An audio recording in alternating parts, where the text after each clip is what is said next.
¿No sabes cuál es la mejor forma de importar tus propios productos y conseguir precios que ni tu competencia tiene? Mírate el vídeo que te lo cuento, anda. Hoy te voy a estar contando cómo puedes realizar tus propias importaciones, de forma que entiendas qué tipos de Incoterms existen y qué se diferencia entre cada uno de ellos, para que puedas escoger la forma más eficiente de importar tu producto según las necesidades. En primer lugar, déjame decirte que yo solo recomiendo, y esto te pido que lo anotes y que te lo grabes a fuego, solo recomiendo importar productos en el momento en el que ya hayas validado un mercado para ese mismo producto. Puede ser un mercado hispano, peninsular. Nosotros, por ejemplo, vendemos a toda la península, pero no vendemos ni a Ceuta, ni a Melilla, ni a Canarias, ni nada de eso, por un tema logístico. Entonces es importante que hayas validado un mercado, el que sea el tuyo, en el que estés en ese momento. Ya te preguntarás, ok, ¿y cómo lo valido si no tengo producto? Tienes que trabajar o con proveedores regionales, con proveedores nacionales o con proveedores internacionales. Cuando hablo de proveedores internacionales, hablo de proveedores que estén dentro, por ejemplo, de la Unión Europea, que no tengamos que hacer ningún trámite tedioso, ni que pagar un incremento de X o de ciertos impuestos o de arancel, no. Entonces, por ejemplo, si estamos en España, pues podríamos buscar, si me has seguido en redes sociales estos últimos 60 días, 80 días, habrás visto que hemos hecho un reto de 45 días para facturar 20.000 euros. Hago spoiler, lo cumplimos. Tenéis muchísimos vídeos, que os voy a dejar algunos por aquí arriba en el canal, de cómo lo hemos hecho, de qué hemos hecho, de cómo lo hemos implementado todo y demás, un poco la estrategia global.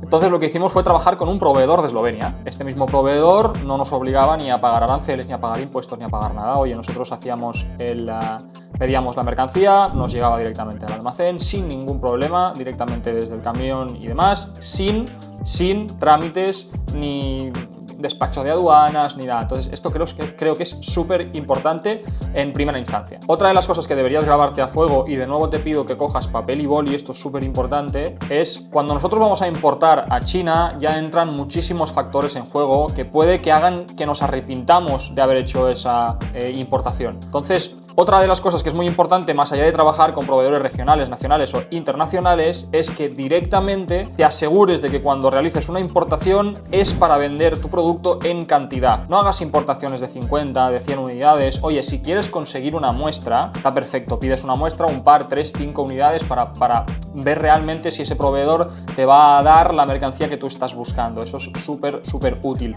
Pero es verdad que deberíamos hacerlo correctamente. Por eso te pido que cuando vayas a importar un producto, hazlo en cantidades. Así que dicho esto, vamos con los Incoterms. Para entender qué tipo de Incoterm me conviene escoger a la hora de importar mis productos, lo primero que vamos a hacer es definir el término Incoterm. El término Incoterm se refiere a las reglas establecidas por la Cámara de Comercio Internacional que definen las responsabilidades de tu persona como comprador y del vendedor como proveedor, en este caso, en una transacción internacional. Y como no podía ser de otra forma, hay varios tipos de Incoterms. Para simplificarte esta información y que no te resulte ni aburrido ni tedioso este vídeo, yo te voy a comentar 3 de las que más se utilizan en términos de tienda online. Quédate hasta el final del vídeo porque ahí te voy a decir, bajo mi experiencia, cuál es la mejor forma de importar y cómo yo hago para mis productos.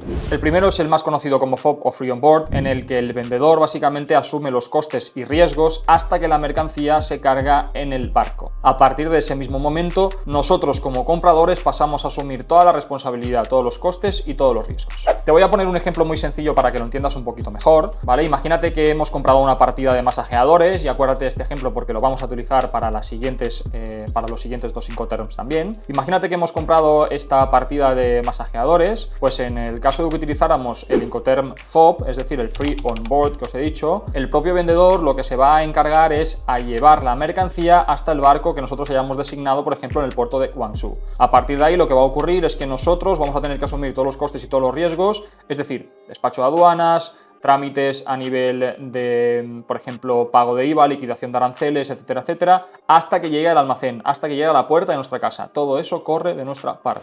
El segundo Incoterm del que os voy a hablar hoy es uno también muy conocido, es el famoso DAP, que es el Delivered at Place, en el que básicamente el vendedor asume todos los riesgos y todos los costes hasta que la mercancía se entrega en un lugar acordado en el que ya está listo el comprador para descargar toda la mercancía. Vamos a seguir con el mismo ejemplo anterior, la partida de masajeadores. Ahora ya no lo hacemos bajo FOB, sino que lo estamos haciendo bajo DAP. Entonces el vendedor se estaría encargando de casi todo, a diferencia de que con el FOB solo se encargaba hasta dejar la mercancía en el barco, aquí se estaría encargando de prácticamente todo, desde la fábrica hasta la entrega al courier en el país de destino, absolutamente casi todo. Este mismo courier, agente logístico, llamadlo como queráis, habitualmente aquí en España FedEx y UPS son los que nosotros hemos trabajado aquí en España, en Valencia. Lo que van a hacer es mandarte una serie de documentación para que rellenes. Al final de este vídeo te voy a estar dejando algunas capturas de la documentación o de los documentos que ellos te dejan para que rellenes. Van relacionados con despacho de aduanas, temas de sanidad, temas de utilización de la mercancía, cuál es la finalidad de la compra de esa mercancía, si es comercial, si es para uso propio, no, habitualmente será comercial, y como decía, liquidación de tasas de aranceles y liquidación de tasas en este caso de impuestos, como el IVA, ¿vale? Hay que rellenar esos documentos y automáticamente cuando rellenes esos documentos, que te los envías el mismo courier, ni siquiera pasan por el proveedor al que le has comprado la mercancía, automáticamente en ese mismo momento FedEx o UPS ya pasan a entregarte y proporcionarte toda la mercancía en la puerta de tu casa. Entonces la diferenciación básica entre el FOB y en este caso el DAP es que en el FOB el vendedor solo tiene la responsabilidad hasta que le llega al barco y en este caso el vendedor tiene la responsabilidad de entregarle toda esa documentación junto con la mercancía a, en este caso, el agente logístico FedEx y UPS. FedEx y UPS verifica y nos entrega la documentación para que la rellenemos, nosotros la rellenamos, se la enviamos y automáticamente ahí ellos nos dan paso, nos abren el despacho de aduanas y nos dicen ok, ya la puedes utilizar, te llegaría a casa y a partir de ahí la puedes vender. Esas son las principales dos diferencias. Si hablamos de uno de los Incoterms más famosos, el mal llamado DDP, que es el Delivery Duty Paid, en el que básicamente el vendedor se encarga absolutamente de todo, desde la puesta de la mercancía en el puerto de origen hasta la llegada al puerto de destino, hasta la liquidación de impuestos, aranceles, tramitación de despacho de aduanas, absolutamente todo hasta que te llega a tu casa. Te voy a poner el mismo ejemplo de los masajeadores. A diferencia de FOB, en el que, vuelvo a repetir, el vendedor se encargaba solo hasta que la mercancía llegaba al barco, en DAP se encargaba de casi todo, eras tú el responsable de liquidar el tema de despacho de aduanas, trámites de impuestos y aranceles. En este caso en DDP no tienes que hacer absolutamente nada, es el propio vendedor el que te hace todo eso. Entonces desde que los masajeadores, la mercancía se va desde el puerto de origen hasta que llega al puerto de destino, el mismo vendedor también te organiza todo con los couriers, con FedEx, con UPS, absolutamente todo, y tú solo te tienes que preocupar de saber cuándo llega la mercancía para recibirla en tu casa. No liquidas aranceles, no liquidas impuestos, no liquidas nada, despacho de aduanas, no rellenas nada de sanidad, es el vendedor el que lo rellena absolutamente todo. Ahora que ya sabes un poco cómo funcionan estos tres Incoterms, que son los que respecto a tiendas online más interferencia tienen, podrías pensar que DDP es el mejor de ellos y en realidad sobre la teoría lo es, pero ahora te voy a contar por qué sobre el papel DDP no es el más recomendable. Lo que ocurre en las importaciones de DDP es que, como habréis visto, todos los costes y todos los riesgos corren por parte del vendedor y hasta ahí todo bien, pero cuando llegamos a la liquidación de impuestos o de aranceles podemos llegar a tener problemas.